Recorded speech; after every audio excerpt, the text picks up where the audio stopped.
Prime Minister Narendra Modi launched Mission Mausam in New Delhi on Tuesday. It marks a milestone in the 150th Foundation Day celebrations of the India Meteorological Department. DD India's Prasar Bharati reports.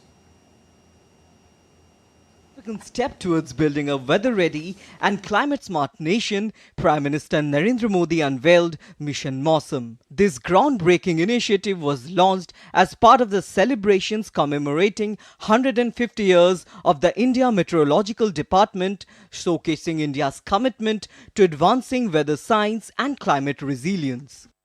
भविष्य में भारत मौसम की हर परिस्थिति के लिए तैयार रहे, भारत एक क्लाइमेट स्मार्ट राष्ट्र बने, इसके लिए हमने मिशन मौसम भी लॉन्च किया है।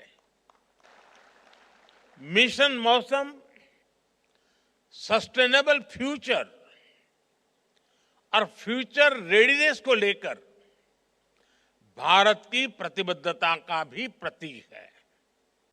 Prime Minister released a commemorative stamp and coin to honor IMD's 150 years legacy. PM Modi also unveiled the IMD Vision 2047 document, a forward-looking roadmap aimed at enhancing weather forecasting, combating climate change and implementing adaptive strategies to safeguard the nation's future. Prime Minister Modi also launched a coffee table book. प्राकृतिक आपदाओं के प्रभाव को minimise करने के लिए हमें मौसम विज्ञान की एफिशिएंसी को मैक्सिमाइज करने की जरूरत होती है। भारत ने लगातार इसकी अहमियत को समझा है। आज हम उन आपदाओं की दिशा को मोड़ने में कामयाब हो रहे हैं जिन्हें पहले नियति कहकर छोड़ दिया जाता था।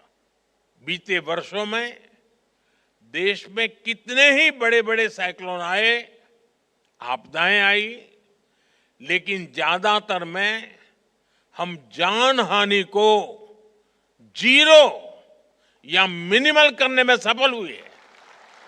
With Mission Mausam and IMD Vision 2047, India is charting a bold path towards a climate-resilient tomorrow. These initiatives are not just about the technology and the science, but they are also about empowering citizens to adopt, respond and thrive in an era of rapid environmental challenges. With camera person Praveen, this is Taposh Bhattacharya for DD India from Delhi. All right, joining us is Dr. K.J. Ramesh, a former Director General of the India Meteorological Department. Dr. Ramesh, welcome to DD India News Hour. What is Mission Mausam all about?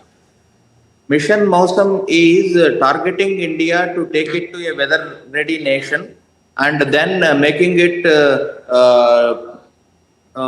country resilient to face the disasters by making the people to understand how to get ready about facing the extreme weather. And so far we were all focusing on what weather will be by forecasting. Now Mission Mausam will take us to a new direction of informing the people what weather will do to them, how it impacts them and how impacts their environment, how it impacts their agriculture and how it impacts their surroundings. So it will be an impact-built, risk-informed services which IMD will be rolling out through the improvement of infrastructure, observing infrastructure, modeling system, computers, communication, to take the nation to the new dimension of weather-ready nation. Dr. Ramesh, we keep hearing about the IMD Vision 2047 document. Yes. What are the salient features of the IMD Vision 2047 document? By 2047, when our Vikasit Bharat dream is there, we want to take the nation to a level of weather management. Weather management in the sense, whatever expected damage at the moment is happening from the extreme weather, we are not able to control it. Target is to build those technologies in such a way that we can manage the weather by 2047. So first test for that would be if India gets the Olympic hosting opportunity in 2045. So that will be the time when we should ensure that no Olympic event will get impacted or disturbed by the weather. Dr. Ramesh, we are celebrating, the IMD is celebrating its 150th year's history. Tell us more about the IMD's history, its journey over the last 150 years, if you will. See, IMD started for generating and reporting the extreme weather event and drought and other rainfall and temperature related information in 1875. Because of not having that coherent information generated at the country scale, we were not able to assess the coming changes day to day and monthly on that aspect. At that time, when IMD was started by British India, different kingdoms were having observatories, and that data was not getting collated. So first effort was to collate all the data at the central level and start preparing a meteorological weather report through at the national level through a concerted effort developed by the India Meteorological Department. And subsequently, so many droughts and other things were happening. Then British India requested distinguished academicians from University of Oxford and Cambridge. So by bringing Professor Sir Gilbert Walker to head India Meteorological Department, where he started long-range forecasting of monsoon in way back in 1890 itself. So that was the sort of forecasting work started by British acclaimed and world famous mathematicians and working for India to build the early warning capabilities for monsoon. And subsequently up to 1934, several British people only headed the India Meteorological Department. Subsequently, from 34 onwards, India Meteorological Department was headed by Indians. Dr. Ramesh, the viewers watching this broadcast, some of them would be agriculturists, professionals in the armed forces or aviation or transport industry. How would you explain the benefits of what the IMD is doing to the various stakeholders, be it farmers, soldiers, pilots, airlines, urban planners, or even environmentalists? See, already IMD services, half of the manpower of IMD works for aviation. Right. Aviation safety. In all the airports, aviation meteorological services are there. So 50% is on aviation. Aviation is ever increasing capacity in India, new airports, new aircrafts and night landing facilities, landing due to fog conditions and low visibility conditions. So challenges of aviation which are met and continuously IMD will be meeting them.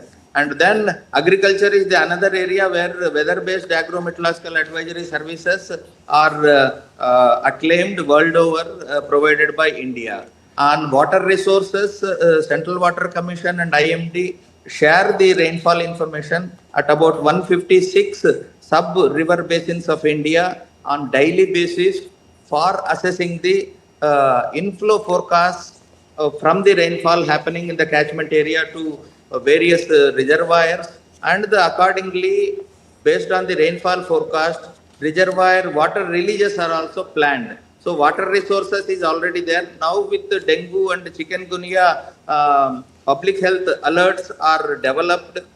We are working with the Indian Council of Medical Research to make them more operational and alert the urban local bodies, municipalities, corporations to take preemptive actions to avoid the incidence of dengue and chikungunya. So these are some of the newer initiatives that are happening on transport sector with railway, after aviation, with railway and surface transport and all toll plazas.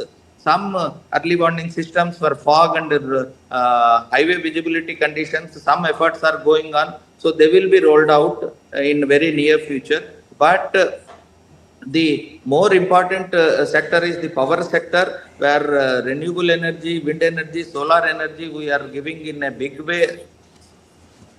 Right. Sunshine hours and the wind potential for the whole day for every 3 hourly window that is provided to renewable energy operators. So that work is going to expand in a big way because of our priority to increase our generation through renewable energy sources. And finally, Dr. Ramesh, there's a lot of interest worldwide about new technologies, including AI, artificial intelligence. Is the IMD harnessing the powers of AI, or does it plan to? Yes, already IMD is working on building the tools based on the machine learning and artificial intelligence applications, and several of the algorithms are under experimentation to see which one works for which. For heat wave, we may work on a set of AI ML tools. For heavy rainfall forecast, and that too, hill states combination of AI ML tools will be different from the coastal states. So like that, we are identifying region-wise and extreme event-wise, identifying which combination of AI/ML tools work better for different parts of India. And efforts is on, but you will see the results in a couple of years. All right, on that note, Dr. Ramesh, thank you so much for joining us and sharing your thoughts and insights with our viewers at home and abroad. Thank you for your time. Appreciate it.